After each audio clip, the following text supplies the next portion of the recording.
Hi అండి. Mixture ఒక cup పల్లీలు కడిగి వాటర్ పోసుకొని ఉడికించుకోవాలి.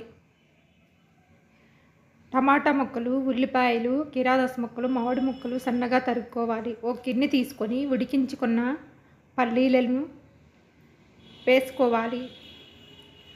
టమాటా ముక్కలు, ఉల్లిపాయ ముక్కలు, పచ్చిమిరపకాయ ముక్కలు,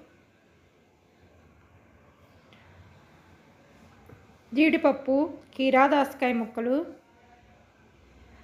తరిగినవి చిన్న మామిడికాయ ముక్కలు,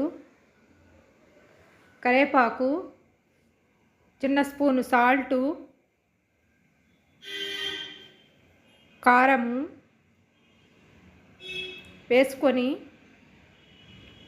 కలుపుకోవాలి. నిమ్మరసాన్ని పిండుకోవాలి.